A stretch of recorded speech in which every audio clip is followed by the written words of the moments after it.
Shalom. First off, I want to give all praise, honor, and glory unto Yahweh, Bahashem, Yahweh Shai, Bahar Chakudash. I want to give double honors to the apostles and elders of GMS who have taught us His word and teach us His word today. And I want to give a salutation unto the elect of the nation of Israel. This is the brother Yatazak Bob at the GMS Nebraska camp. This is GMS Endeavor. And in this lesson, I want to make a quick video going over the hope that this truth has given us and how it has changed us, from being in this world to coming into this truth and receiving the knowledge of who we are, our history, our future, receiving the knowledge of Yahweh Bahashem, Yahweh Shai, let's just get straight into it. Let's start off in Ephesians chapter 2, verse 12, where it says that at that time ye were without Yahweh Shai, being aliens from the commonwealth of Israel and strangers from the covenants of promise, having no hope and without the Most High in the world. Now, this scripture here is speaking about, during this time, you had the Israelites in Jerusalem, the southern kingdom in Jerusalem, who knew they were Israelites, which would have fallen under the category of Jews. And then you had the Israelite foreigners who have grown up, following the Greek customs or following customs of another nation, and then they came into the knowledge of who they were, through Yahweh Shai. So that's who this would have been directed to. Those who were once following the Greek way, who were Israelites, but then they came into the knowledge of who they were and, started, following, the faith of Yahweh Shai. But this refers to us as well in this time. We can relate to this because there was a time before we received this truth. We didn't know Yahweh Bahashem, Yahweh Shai. We were in the world. A lot of us were following some false religion, following some false God, and what were we? Well, this scripture says it, being aliens from the commonwealth of Israel and strangers from the covenants of promise. We were like a heathen.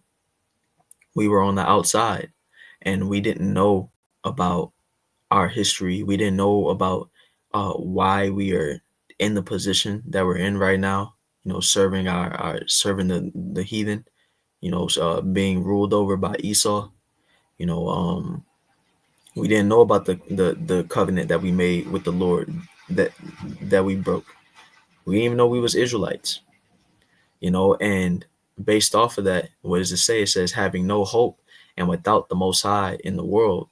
And this is the state that we were in, because before we received this truth, all we knew was, this current life that we're in is it. We live this life on this earth and then we die, and so that caused what? That caused us to be in a mindset of, being focused on this world, being focused on things that will fade away. Our goals and, the vision on what we were minded on was what, making money or being successful in this world, leaving something for our children, or just trying to get by and, make it to the next day. We didn't have something to look forward to. This was it, and so I'll read this next verse before we go to the next precept. It says, but now in Yahweh Shai HaMashiach, ye who sometimes were far off are made nigh by the blood of Yahweh Shai. So this refers to all of us, because Yahweh Shai's sacrifice made way that we would have a path back to the Most High, back to the knowledge of who we were, back to this truth.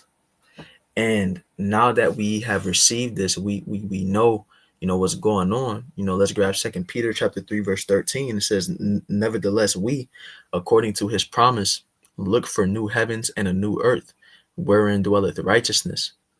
So now we understand the prophecies. We understand what we were missing when we were in the world before we came into this truth. We get it now, and now we have something to look forward to. We have a hope. In this world, you have a lot of people who are in a depressed state, who are hurting low, because we're not the just, we have this truth, but we're not the only ones going through things. Everybody, in this world is, you got people going through stuff. You got Jake that's outside this truth, that's going through their struggles, that's going through their plights, but they don't have a hope to look forward to. They don't have something that they're, you know, holding. They don't have the kingdom to look forward to. They don't have salvation to look forward to. But we have that new heaven and new earth. We know what's to come, which gives us hope, which gives us faith, which gives us a reason to fight, which gives us strength. We have Yahweh Bahashim, Yahweh Shai to lean back on. And those powers to serve, and knowing that we can beseech them and pray unto them, and we have a reason to fight. And so with that, it brings us a new mindset. It brings us a new resolve. It gives us patience. It gives us a something to run to and fight for. Let's grab First John chapter 2 verse 15, which says, "Love not the world, neither the things that are in the world. If any man love the world, the love of the Father is not in him." So let's grab the definition of this word love here, which is Strong's G25, which is let's get it. It says, "Of persons to welcome, to entertain, to be fond of, to love dearly, of things, to be well pleased, to be contented at or with a thing." So when it says loving the world, yeah, that can fall into a category of being, infatuated and enamored with the things of this present life. But it's more like, well, look what it says. It says to be contented at or with a thing. It's the possessions and the family and the different things that we have in this world, accepting it, and just, this being our hope, the things in front of us being our hope, our careers, our family, our, whatever things that are in this present life being what we give our hopes to, being what we're content with. But we can't be contented with this current world that we're in. We have to look forward to the world that's to come, as the scriptures say, to lay our treasures up in heaven and not on earth, where moth and rust doth corrupt. We have to seek the kingdom of the Most High, and everything that we want to give our hope to. We want to, um, it would be nice to cherish our families, to, have possessions on this side, but all of this is slated for destruction. This current world. Hey, what does it say? Well, let's read on. It says, "For all that is in the world, the lust of the flesh, and the lust of the eyes, and the pride of life." So the things that we want, the things that we we like or we love in this world, the things that we're proud of in this world, it says it's not of the Father, but it's of the world, and the world passeth away and the lust thereof. So this current life is corrupted. This current life isn't, isn't what's to come. What's to come is much better than this world. What's to come is eternity. It's, you know, it's perfection. It's the kingdom where all tears are going to be wiped away, where, our nation is going to be on top, where, we won't have to fear death. We won't have to want for anything. We won't have to, be low, have heaviness on our minds no more. And we have to keep in mind that's our hope. That's what we're looking forward to. So the things that are in this world that we can become contented with, that's going to pass away. And the scriptures say, "Seek ye first the kingdom of the Most High, and all these things will be added unto you."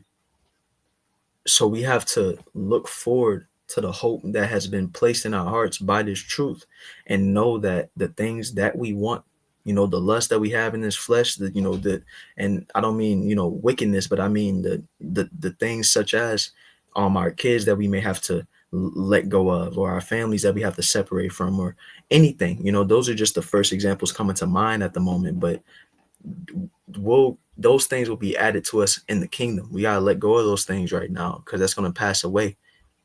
But he that doeth the will of the Most High abideth forever. We're looking for eternity. So let's grab Romans chapter 12, verse 2.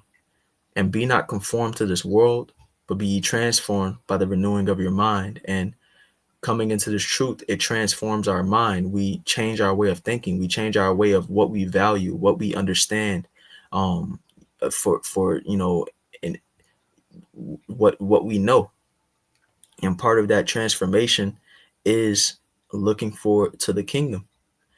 It's part of that transformation is a new hope, that ye may prove what is that good and acceptable and perfect will of the Most High. And by that transformation of our mind, we're proving what the will of the Most High is. The will of the Most High for the elect is not to try to set ourselves up for, to be successful in this life. We're not going to be successful in this life. We have to let go of this life. We have to deny ourselves in this life. We have to, flee this world, because as the scriptures say in Micah chapter 2, verse 10, this is not your rest, because it is polluted. It shall destroy you even with the sword destruction. The Lord is going to get rid of, America. This current world, it has a great destruction coming unto it, and everything that we know here is going to be wiped away and replaced with a new heaven and new earth, a refurbished world. But this is going to fade away, and that's the will of the Most High, and we have to move within that will. And we can't look at that as a bad thing. We can't look at leaving what we have here in this world as a negative. No, we're seeking righteousness. We're seeking the kingdom, and that places hope in us, and we have to move within that hope. So Lord's will, this lesson was edifying. Just want to make a quick video going over our hope and faith in this truth, and that has to empower us, that has to keep us on the straight and narrow of moving within that hope, because that we have to move in all holy conversation and godliness to achieve what we're hoping for. We have to separate from what our flesh wants to achieve what we're hoping for. And once again, Lord's will, this lesson was edifying. Once again, giving all praise, honor, and glory unto Yahweh Bahashim, Yahweh Shai, Bahar Chakwadash, giving double honors to the apostles and elders of GMS, and the salutation unto the elect. Shalom.